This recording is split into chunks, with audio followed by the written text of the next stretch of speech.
So let's look at what you sent me.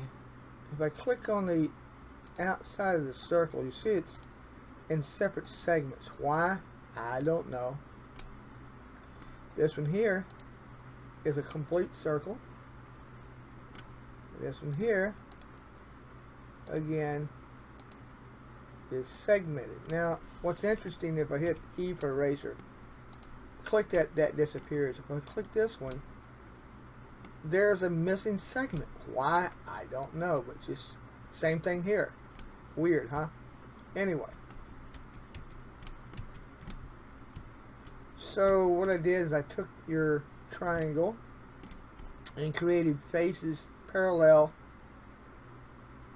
here to the same as the faces of the circles. I pulled that down so I had solid faces. That's why I build my circles on these faces, not out in the air. It makes it a lot easier.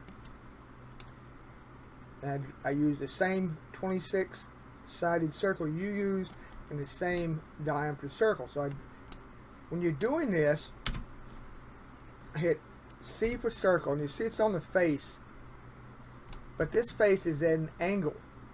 And is this circle perfectly parallel or not? I don't know, but hold the shift key. Now it's locked to that face. So when you start and make a circle, it is locked to that. And when I made that, I hold it on the blue axis, so that point right at the tip of the pencil is directly overhead. It's on the x-axis. So when I draw that circle, it's directly overhead. So I did on all three of these, so they were all at very tip top is straight up and down.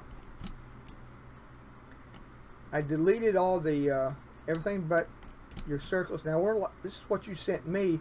The only difference is these circles are parallel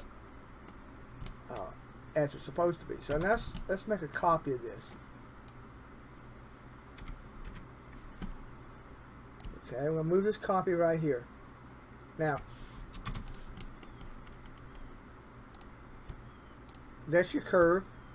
That's one circle.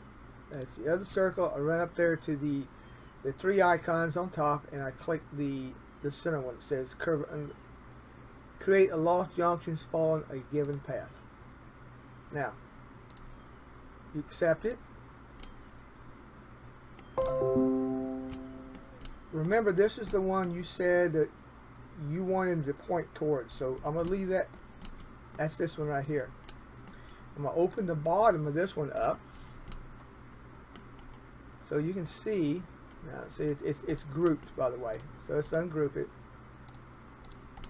It groups it when you use Curviloft. Now, we want this circle to this circle to this path. So I click that, hold my shift key, click this one, hold the shift key, click that, hold the shift key, click that, come up and hit that, and select it. Now that's how you create your three-sided Y using that program. Again, let's ungroup it. So here is the problem. If I sit there and I go intersect, we have a major problem. And I'm going to explain this in the next step.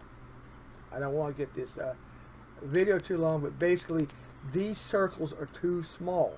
I will show you how to fix this. At least I think I will.